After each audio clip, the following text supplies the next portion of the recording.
റോമ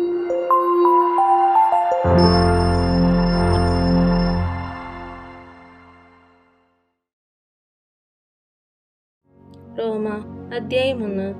യേശുക്രിസ്തുവിന്റെ ദാസനും അപ്പസ്തോലനായിരിക്കാൻ വിളിക്കപ്പെട്ടവനും ദൈവത്തിന്റെ സുവിശേഷത്തിനായി പ്രത്യേകം നിയോഗിക്കപ്പെട്ടവനുമായ പൗലോസ് എഴുതുന്നത്. ഈ സുവിശേഷം വിശുദ്ധ ലിഖിതങ്ങളിൽ പ്രവാചകന്മാർ മുഖേന ദൈവം മുൻകൂട്ടി വാഗ്ദാനം ചെയ്തിട്ടുള്ളതാണ്. ഇത് അവിടുത്തെ പുത്രനും നമ്മുടെ കർത്താവുമായ യേശുക്രിസ്തുവിനെ സംബന്ധിച്ചുള്ളതാണ്. അവൻ ജഡപ്രകാരം ദാവീദിന്റെ സന്തതിയിൽ നിന്ന് ജനിച്ചവനും മരിച്ചവരിൽ നിന്നുള്ള ഉത്ഥാനം വഴി വിശുദ്ധിയുടെ ആത്മാവിന് ചേർന്ന വിധം ശക്തിയിൽ ദൈവപുത്രനായി നിശ്ചയിക്കപ്പെട്ടവനുമാണ്. അവന്റെ നാമത്തെ പ്രതി വിശ്വാസത്തിന്റെ വിധേയത്വം സകല ജാതികളുടെ ഇടയിലും ഉളവാകേണ്ടതിന് ഞങ്ങൾ കൃപയും അപ്പസ്തോല സ്ഥാനവും പ്രാപിച്ചിരിക്കുന്നു. യേശുക്രിസ്തുവിനെ സ്വന്തമാകാൻ വിളിക്കപ്പെട്ടിരിക്കുന്ന നിങ്ങളും അവരിൽ ഉൾപ്പെടുന്നു. ദൈവത്തിന്റെ സ്നേഹഭാചനങ്ങളും വിശുദ്ധരാകാൻ വിളിക്കപ്പെട്ടവരുമായി റോമായിലുള്ള നിങ്ങൾക്കെല്ലാവർക്കും നമ്മുടെ പിതാവായ ദൈവത്തിൽ നിന്നും കർത്താവായ യേശുക്രിസ്തുവിൽ നിന്നും കൃപയും സമാധാനവും. റോമ സന്ദർശിക്കാൻ ആഗ്രഹം.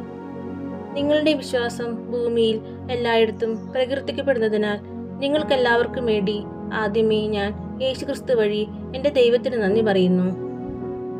ഞാൻ നിങ്ങളെ ഇടവിടാതെ പ്രാർത്ഥനയിൽ സ്മരിക്കുന്നു എന്നതിന് അവിടുത്തെ പുത്രനെ കുറിച്ചുള്ള സുവിശേഷം വഴി ഞാൻ ആത്മനാ ശുശ്രൂഷിക്കുന്ന ദൈവമാണ് എനിക്ക് സാക്ഷി. ദൈവേഷ്ടത്താൽ എങ്ങനെയെങ്കിലും നിങ്ങളുടെ അടുത്ത് വന്നു ചേരാൻ ഇപ്പോഴെങ്കിലും സാധിച്ചിരുന്നെങ്കിൽ എന്ന് ഞാൻ പ്രാർത്ഥിക്കുന്നു. നിങ്ങളെ സ്ഥൈര്യപ്പെടുത്താൻ എന്തെങ്കിലും ആത്മീയവരം ഞങ്ങൾക്ക് നൽകേണ്ടതിന് നിങ്ങളെ കാണാൻ ഞാൻ അതിയായി ആഗ്രഹിക്കുന്നു. എൻ്റെയും നിങ്ങളുടെയും വിശ്വാസം നമ്മെ പരസ്പരം പ്രോത്സാഹിപ്പിക്കുമല്ലോ. സഹോദരരെ, ഇത് നിങ്ങൾ മനസ്സിലാക്കണം. മറ്റ് വിജാതീയരുടെ ഇടയിൽ എന്ന പോലെ നിങ്ങളുടെ ഇടയിലും ഫലമുളവാകുന്നതിന് നിങ്ങളുടെ അടുക്കൽ വരാൻ പലപ്പോഴും ഞാൻ ഒരുങ്ങിയതാണ്. എന്നാൽ ഇതുവരെയും എനിക്ക് തടസ്സം നേരിട്ടുകൊണ്ടിരിക്കുകയായിരുന്നു. ഗ്രീക്കുകാരോടും അപരിഷ്കൃതരോടും വിജ്ഞാനികളോടും അജ്ഞന്മാരോടും ഞാൻ കടപ്പെട്ടവനാണ്. അതുകൊണ്ടാണ് റോമായിലുള്ള നിങ്ങളോടും സുവിശേഷം പ്രസംഗിക്കാൻ ഞാൻ തീവ്രമായി ആഗ്രഹിക്കുന്നത്. സുവിശേഷത്തെപ്പറ്റി ഞാൻ ലജ്ജിക്കുന്നില്ല. എന്തെന്നാൽ വിശ്വസിക്കുന്ന ഏവർക്കും, ആദ്യം യഹൂദർക്കും പിന്നീട് ഗ്രീക്കുകാർക്കും, അത് രക്ഷയിലേക്ക് നയിക്കുന്ന ദൈവശക്തിയാണ്.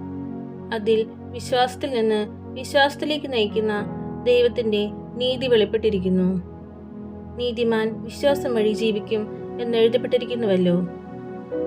മനുഷ്യന്റെ തിന്മ. മനുഷ്യരുടെ സകല ദുഷ്ടതയ്ക്കും അനീതിക്കുമെതിരായി ദൈവത്തിന്റെ ക്രോധം ആകാശത്തു നിന്ന് പ്രത്യക്ഷപ്പെടുന്നു. അവർ തങ്ങളുടെ അനീതിയിൽ സത്യത്തെ തളച്ചിടുന്നു. ദൈവത്തെക്കുറിച്ച് അറിയാൻ കഴിയുന്നതൊക്കെ അവർക്ക് വ്യക്തമായി അറിയാം. ദൈവം അവയെല്ലാം അവർക്ക് വെളിപ്പെടുത്തിയിട്ടുണ്ട്. ലോക സൃഷ്ടി മുതൽ ദൈവത്തിന്റെ അദൃശ്യ പ്രകൃതി, അതായത് അവിടുത്തെ അനന്തശക്തിയും ദൈവത്വവും സൃഷ്ടവസ്തുക്കളിലൂടെ സ്പഷ്ടമായി അറിഞ്ഞിട്ടുണ്ട്. അതുകൊണ്ട് അവർക്ക് ഒഴികഴിവില്ല. അവർ ദൈവത്തെ അറിഞ്ഞിരുന്നെങ്കിലും അവിടുത്തെ ദൈവവുമായി മഹത്വപ്പെടുത്തുകയോ അവിടത്തേക്ക് നന്ദി പ്രകാശിപ്പിക്കുകയോ ചെയ്തില്ല. മറിച്ച് അവരുടെ യുക്തിവിചാരങ്ങൾ നിഷ്ഫലമായി തീരുകയും വിവേകരഹിതമായ ഹൃദയം അന്ധകാരത്തിൽ ആണ്ടുപോവുകയും ചെയ്തു. ജ്ഞാനികളെന്ന് അവകാശപ്പെട്ടുകൊണ്ട് അവർ ഭോഷന്മാരായി തീർന്നു. അവർ അനശ്വരനായ ദൈവത്തിന്റെ മഹത്വം നശ്വരനായ മനുഷ്യന്റെയോ പക്ഷികളുടെയോ മൃഗങ്ങളുടെയോ ഇഴജന്തുക്കളുടെയോ സാദൃശ്യമുള്ള വിഗ്രഹങ്ങൾക്ക് കൈമാറി. അതുകൊണ്ട് ദൈവം അവരെ തങ്ങളുടെ ഭോഗാസക്തികളോടുകൂടെ ശരീരങ്ങൾ പരസ്പരം അവമാനിതമാക്കുന്നതിന് അശുദ്ധിക്ക് വിട്ടുകൊടുത്തു. എന്തെന്നാൽ അവർ ദൈവത്തിന്റെ സത്യം ഉപേക്ഷിച്ച് വ്യാജം സ്വീകരിച്ചു. അവർ സൃഷ്ടാവിലുമുപരി സൃഷ്ടിയെ ആരാധിക്കുകയും സേവിക്കുകയും ചെയ്തു. അവിടുന്ന് എന്നേക്കും വാഴ്ത്തപ്പെട്ടവനാണ്. ആമേൻ. അക്കാരണത്താൽ ദൈവം അവരെ നിന്ദ്യമായ വികാരങ്ങൾക്ക് വിട്ടുകൊടുത്തു. അവരുടെ സ്ത്രീകൾ സ്വാഭാവിക ബന്ധങ്ങൾക്ക് പകരം പ്രകൃതി വിരുദ്ധ ബന്ധങ്ങളിൽ ഏർപ്പെട്ടു. അതുപോലെ പുരുഷന്മാർ സ്ത്രീകളുമായുള്ള സ്വാഭാവിക ബന്ധം ഉപേക്ഷിക്കുകയും പരസ്പര ആസക്തിയാൽ ജ്വലിച്ച് അന്യോന്യം ലജ്ജാകര കൃത്യങ്ങളിൽ ഏർപ്പെടുകയും ചെയ്തു. തങ്ങളുടെ തെറ്റിന് അർഹമായ ശിക്ഷ അവർക്ക് ലഭിച്ചു.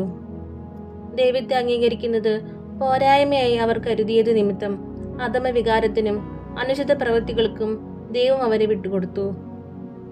അവർ എല്ലാ തരത്തിലുമുള്ള നീതിയും ദുഷ്ടതയും അത്യാഗ്രഹവും തിന്മയും നിറഞ്ഞവരാണ്. അസൂയ, കൊലപാതകം, ഏഷണി, കലഹം, വഞ്ചന, പരദ്രോഹം എന്നിവയിൽ അവർ മുഴുകുന്നു. അവർ പരദൂഷകരും ദൈവനിന്ദകരും ധിക്കാരികളും ഗർവിഷ്ഠരും പൊങ്ങച്ചക്കാരും തിന്മകൾ ആസൂത്രണം ചെയ്യുന്നവരും മാതാപിതാക്കളെ അനുസരിക്കാത്തവരും ബുദ്ധിഹീനരും അവിശ്വസ്തരും ഹൃദയശൂന്യരും കരുണയില്ലാത്തവരുമായി തീർന്നു. ഇത്തരം കൃത്യങ്ങൾ ചെയ്യുന്നവർ മരണാർഹരാണ് എന്ന് ദൈവകൽപ്പന അറിഞ്ഞിരുന്നിട്ടും അവർ അവ ചെയ്യുന്നു. മാത്രമല്ല അങ്ങനെ ചെയ്യുന്നവരെ അംഗീകരിക്കുകയും ചെയ്യുന്നു. അധ്യായം 2. ദൈവത്തിന്റെ ന്യായവിധി. അല്ലയോ മനുഷ്യ, നീ ആരു തന്നെ ആയാലും മറ്റൊരുവനെ വിധിക്കുമ്പോൾ നിനക്ക് ന്യായീകരണമില്ല. അപരനെ വിധിക്കുമ്പോൾ നീ നിന്നെ തന്നെയാണ് വിധിക്കുന്നത്. എന്തെന്നാൽ വിധിക്കുന്ന നീയും അതേ കുറ്റങ്ങൾ ചെയ്യുന്നു. അപ്രകാരം പ്രവർത്തിക്കുന്നവരുടെ മേലുള്ള ദൈവത്തിന്റെ വിധി ന്യായയുക്തമാണെന്ന് നമുക്കറിയാം. ഇത്തരം പ്രവൃത്തികൾ ചെയ്യുന്നവരെ വിധിക്കുകയും എന്നാൽ അവ തന്നെ പ്രവർത്തിക്കുകയും ചെയ്യുന്ന മനുഷ്യ ദൈവത്തിന്റെ വിധിയിൽ നിന്ന് ഒഴിഞ്ഞു മാറാൻ സാധിക്കുമെന്ന് നീ വിചാരിക്കുന്നുവോ? അതോ അവിടുത്തെ നിസ്സീമമായ കരുണയും സഹിഷ്ണുതയും ക്ഷമയും നീ നിസാരമാക്കുകയാണോ ചെയ്യുന്നത്? നീ അനുതാപത്തിലേക്ക് നയിക്കുകയാണ് ദൈവത്തിന്റെ കരുണയുടെ ലക്ഷ്യമെന്ന് നീ അറിയുന്നില്ലേ? എന്നാൽ ദൈവത്തിന്റെ നീതിയുക്തമായ വിധി വെളിപ്പെടുന്ന ക്രോധത്തിന്റെ ദിനത്തിലേക്ക് നീ നിന്റെ കഠിനവും അനുതാപരഹിതവുമായ ഹൃദയ നിമിത്തം നിനക്ക് തന്നെ ക്രോധം സംഭരിച്ചു വെക്കുകയാണ്. എന്തെന്നാൽ ഓരോരുത്തർക്കും താന്താങ്ങളുടെ പ്രവൃത്തികൾക്കനുസരിച്ച് അവിടുന്ന് പ്രതിഫലം നൽകും. സൽക്കർമ്മത്തിൽ സ്ഥിരതയോടെ നിന്ന് മഹത്വവും ബഹുമാനവും അക്ഷയത്വവും അന്വേഷിക്കുന്നവർക്ക് അവിടുന്ന് നിത്യജീവൻ പ്രദാനം ചെയ്യും. സ്വാർത്ഥമതികളായി സത്യത്തെ അനുസരിക്കാതെ ദുഷ്ടതയ്ക്ക് വഴങ്ങുന്നവർ കോപത്തിനും ക്രോധത്തിനും പാത്രമാകും. തിന്മ പ്രവർത്തിക്കുന്ന ഏതൊരുവനും ആദ്യം യഹൂദനും പിന്നെ ഗ്രീക്കുകാരനും ക്ലേശവും ദുരിതവും ഉണ്ടാകും. എന്നാൽ നന്മ പ്രവർത്തിക്കുന്ന ഏതൊരുവനും ആദ്യം യഹൂദനും പിന്നെ ഗ്രീക്കുകാരനും മഹത്വവും ബഹുമാനവും സമാധാനവും ഉണ്ടാകും. എന്തെന്നാൽ ദൈവസന്നിധിയിൽ മുഖനോട്ടമില്ല. നിയമബദ്ധരല്ലാതിരിക്കെ പാപം ചെയ്തവരെല്ലാം നിയമം കൂടാതെ നശിക്കും. നിയമബദ്ധരായിരിക്കെ പാപം ചെയ്തവർ നിയമാനുസൃതം വിധിക്കപ്പെടും. കാരണം നിയമം ശ്രവിക്കുന്നവരല്ല ദൈവസമക്ഷം നീതിമാന്മാർ. നിയമം അനുസരിക്കുന്നവരാണ് നീതീകരിക്കപ്പെടുന്നത്. നിയമം ലഭിച്ചിട്ടില്ലാത്ത വിജാതീയർ നിയമം ആവശ്യപ്പെടുന്ന കാര്യങ്ങൾ സ്വാഭാവികമായി തന്നെ നിറവേറ്റുമ്പോൾ നിയമമല്ലെന്നിരിക്കലും അവർ തങ്ങൾക്ക് തന്നെ ഒരു നിയമമാവുകയാണ് ചെയ്യുന്നത്. നിയമത്തിന്റെ അനുശാസനം തങ്ങളുടെ ഹൃദയങ്ങളിൽ എഴുതപ്പെട്ടിരിക്കുന്നുവെന്ന് അവർ സ്പഷ്ടമാക്കുന്നു. അവരുടെ മനസ്സാക്ഷി അതിന് സാക്ഷ്യം നൽകുന്നു. അവരുടെ വൈരുദ്ധ്യമാർന്ന വിചാരങ്ങൾ അവരെ കുറ്റപ്പെടുത്തുകയോ ന്യായീകരിക്കുകയോ ചെയ്യും. ഞാൻ പ്രസംഗിക്കുന്ന സുവിശേഷം അനുസരിച്ച് ദൈവം യേശുക്രിസ്തു വഴി മനുഷ്യരുടെ രഹസ്യങ്ങൾ വിധിക്കുന്ന ദിവസം ഇതും വെളിവാകും. യഹൂദരും നിയമവും. നീ യഹൂദനെന്ന് വിളിക്കപ്പെടുന്നു, നിയമത്തിൽ ആശ്രയിക്കുന്നു, ദൈവത്തിൽ അഭിമാനം കൊള്ളുന്നു. നീ നിയമം പഠിച്ചിട്ടുള്ളതിനാൽ ദൈവഹിതമറിയുകയും ശ്രേഷ്ഠമായതിനെ അംഗീകരിക്കുകയും ചെയ്യുന്നു. ജ്ഞാനത്തിന്റെയും സത്യത്തിന്റെയും മൂർത്തരൂപം നിയമത്തിൽ നിനക്ക് ലഭിച്ചിരിക്കുന്നത് കൊണ്ട് നീ അന്ധന്മാർക്ക് വഴികാട്ടിയും ഇരുട്ടിലിരിക്കുന്നവർക്ക് വെളിച്ചവും അജ്ഞർക്ക് ഉപദേഷ്ടാവും കുട്ടികൾക്ക് അധ്യാപകനുമാണെന്ന് നിനക്ക് ഉറപ്പുണ്ടെങ്കിൽ മറ്റുള്ളവരെ പഠിപ്പിക്കുന്ന നീ നിന്നെ തന്നെ പഠിപ്പിക്കാത്തതെന്ത്? മോഷ്ടിക്കരുത് എന്ന് പ്രസംഗിക്കുന്ന നീ മോഷ്ടിക്കുന്നുവോ? വ്യഭിചാരം ചെയ്യരുതെന്ന് പറയുന്ന നീ വ്യഭിചാരം ചെയ്യുന്നുവോ? വിഗ്രഹങ്ങളെ വെറുക്കുന്ന നീ ദേവാലയം കവർച്ച ചെയ്യുന്നുവോ? നിയമത്തിൽ അഭിമാനിക്കുന്ന നീ നിയമം ലംഘിച്ച് ദൈവത്തെ അവമാനിക്കുന്നുവോ? നിങ്ങൾ നിമിത്തം ദൈവത്തിന്റെ നാമം വിജാതീയരുടെ ഇടയിൽ ദുഷിക്കപ്പെടുന്നുവെന്ന് എഴുതിയിരിക്കുന്നുവല്ലോ. നീ നിയമം അനുസരിക്കുന്നവനാണെങ്കിൽ പരിച്ഛേദനം അർത്ഥവത്താണ്. നിയമം ലംഘിക്കുന്നവനാണെങ്കിലോ നിന്റെ പരിച്ഛേദനം പരിച്ഛേദനമല്ലാതായി തീരുന്നു. അതുകൊണ്ട് നിയമം പാലിക്കുന്ന അപരിച്ഛേദിതനെ പരിച്ഛേദിതനായി കണക്കാക്കിക്കൂടെ? ശാരീരികമായി പരിച്ഛേദന നടത്താതെ തന്നെ നിയമം അനുസരിക്കുന്നവർ നിയമവും പരിച്ഛേദനവും ഉണ്ടായിട്ടും നിയമം ലംഘിക്കുന്ന നിന്നെ കുറ്റം വിധിക്കും. എന്തെന്നാൽ ബാഹ്യമായി യഹൂദനായിരിക്കുന്നവനല്ല യഥാർത്ഥ യഹൂദൻ. യഥാർത്ഥ പരിച്ഛേദനം ബാഹ്യമോ ശാരീരികമോ അല്ല, ആന്തരികമായി യഹൂദനായിരിക്കുന്നവനാണ് യഥാർത്ഥ യഹൂദൻ. ഹൃദയത്തിൽ നടക്കുന്ന പരിച്ഛേദനമാണ് യഥാർത്ഥ പരിച്ഛേദനം. അത് ആത്മീയമാണ്, അക്ഷരാർത്ഥത്തിലുള്ളതല്ല. അവന് പ്രശംസ ലഭിക്കുന്നത് മനുഷ്യരിൽ നിന്നല്ല, ദൈവത്തിൽ നിന്നാണ്. അധ്യായം 3. ദൈവനീതിയും വിശ്വസ്തതയും. അങ്ങനെയെങ്കിൽ യഹൂദന് കൂടുതലായി എന്ത് മേന്മയാണുള്ളത്? പരിച്ഛേദനം കൊണ്ട് എന്ത് പ്രയോജനമാണുള്ളത്? പല വിധത്തിലും വളരെ പ്രയോജനമുണ്ട്. ഒന്നാമത്, ദൈവത്തിൻ്റെ അരുളപ്പാടുകൾ വരമേൽപ്പിച്ചത് യഹൂദരെയാണ്. അവരിൽ ചിലർ അവിശ്വസിച്ചെങ്കിൽ എന്ത്? അവരുടെ അവിശ്വസ്തത ദൈവത്തിൻ്റെ വിശ്വസ്തതയെ ഇല്ലാതാക്കുമോ? ഒരിക്കലുമില്ല. എല്ലാ മനുഷ്യരും വ്യാജം പറയുന്നവരായാലും ദൈവം സത്യവാനാണ്. ഇങ്ങനെ എഴുതപ്പെട്ടിരിക്കുന്നു: അങ്ങയുടെ വാക്കുകളിൽ അങ്ങ് നീതിമാനെന്ന് തെളിയും, വിചാരണ ചെയ്യപ്പെടുമ്പോൾ അങ്ങ് വിജയിക്കും. എന്നാൽ നമ്മുടെ അനീതി ദൈവനീതിയെ വെളിപ്പെടുത്തുന്നെങ്കിൽ നാം എന്തു പറയും? മാനുഷികമായ രീതിയിൽ ഞാൻ ചോദിക്കട്ടെ, നമ്മുടെ നേരെ കോപിക്കുന്ന ദൈവം നീതിയില്ലാത്തവനെന്നോ? ഒരിക്കലുമല്ല. ആണെങ്കിൽ ദൈവം ലോകത്തെ എങ്ങനെ വിധിക്കും? എൻ്റെ അസത്യം വഴി ദൈവത്തിൻ്റെ സത്യം അവിടുത്തെ മഹത്വം വർദ്ധിപ്പിക്കുന്നെങ്കിൽ എന്നെ പാപിയെന്ന് വിധിക്കുന്നത് എന്തിന്? അപ്പോൾ നന്മയുണ്ടാകാൻ വേണ്ടി തിന്മ ചെയ്യാമെന്നോ?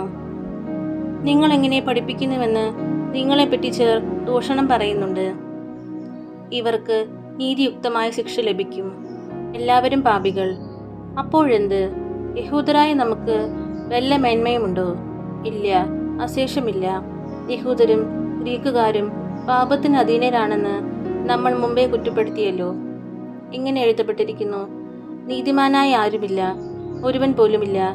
കാര്യം ഗ്രഹിക്കുന്നവനില്ല, ദൈവത്തെ അന്വേഷിക്കുന്നവനുമില്ല. എല്ലാവരും വഴിതെറ്റിപ്പോയി, എല്ലാവർക്കും ഒന്നടങ്കം തെറ്റുപറ്റിയിരിക്കുന്നു. നന്മ ചെയ്യുന്നവനില്ല, ഒരുവനുമില്ല. അവരുടെ തൊണ്ട തുറന്ന ശവക്കുഴിയാണ്. അവർ തങ്ങളുടെ നാവ് വഞ്ചനയ്ക്ക് ഉപയോഗിക്കുന്നു. അവരുടെ അധരങ്ങളുടെ ചുവട്ടിൽ സർപ്പവിഷമുണ്ട്. അവരുടെ വായ് ശാപവും കയ്പും കൊണ്ട് നിറഞ്ഞിരിക്കുന്നു. അവരുടെ പാദങ്ങൾ രക്തം ചൊരിയാൻ വെമ്പുന്നു. അവരുടെ പാതകളിൽ നാശവും ക്ലേശവും പതിയിരിക്കുന്നു.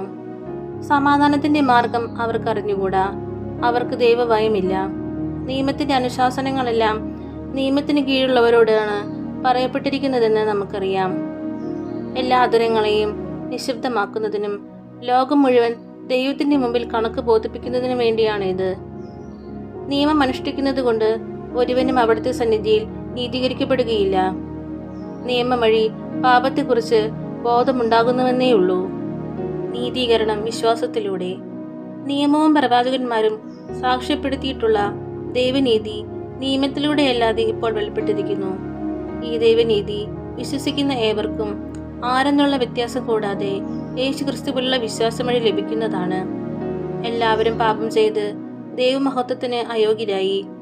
അവർ അവിടുത്തെ കൃപയാൽ യേശുക്രിസ്തു വഴിയുള്ള വീണ്ടെടുപ്പിലൂടെ സൗജന്യമായി നീതീകരിക്കപ്പെടുന്നു. വിശ്വാസം വഴി സംലപ്തമാകുന്ന രക്തം കൊണ്ടുള്ള പാപപരിഹാരമായി ദൈവം അവനെ നിശ്ചയിച്ചു തന്നു. അവിടുന്ന് തന്റെ ക്ഷമയിൽ പഴയ പാപങ്ങളെ അവഗണിച്ചുകൊണ്ട് ഇപ്പോൾ തന്റെ നീതി വെളിപ്പെടുത്താനും അങ്ങനെ താൻ നീതിമാനാണെന്ന് യേശുവിൽ വിശ്വസിക്കുന്നവനെ നീതീകരിക്കുന്നവനാണെന്നും തെളിയിക്കാനുമാണ് ഇപ്രകാരം ചെയ്തത്. അതുകൊണ്ട് നമ്മുടെ വൻപ് പറച്ചിലെവിടെ? അതിന് സ്ഥാനമില്ലാതായിരിക്കുന്നു. എന്തടിസ്ഥാനത്തിൽ? പ്രവൃത്തികളുടെ അടിസ്ഥാനത്തിലോ? അല്ല, വിശ്വാസത്തിന്റെ അടിസ്ഥാനത്തിൽ. എന്തെന്നാൽ നിയമാനുഷ്ഠാനം കൂടാതെ തന്നെ വിശ്വാസത്താൽ മനുഷ്യൻ നീതീകരിക്കപ്പെടുന്നു എന്ന് നാം അനുമാനിക്കുന്നു. ദൈവം യഹൂദരുടേത് മാത്രമാണോ? വിജാതീയരുടേതുമല്ലേ? അതെ, അവിടുന്ന് വിജാതീയരുടെയും ദൈവമാണ്. എന്തെന്നാൽ ദൈവം ഏകനാണ്. അവിടുന്ന് പരിച്ഛേദിതരെയും അപരിച്ഛേദിതരെയും അവരവരുടെ വിശ്വാസത്താൽ നീതീകരിക്കും. ആകയാൽ നാം നിയമത്തെ വിശ്വാസത്താൽ അസാധുവാക്കുകയാണോ? ഒരിക്കലുമല്ല, നിയമത്തെ ഉറപ്പിക്കുകയത്രേ ചെയ്യുന്നത്.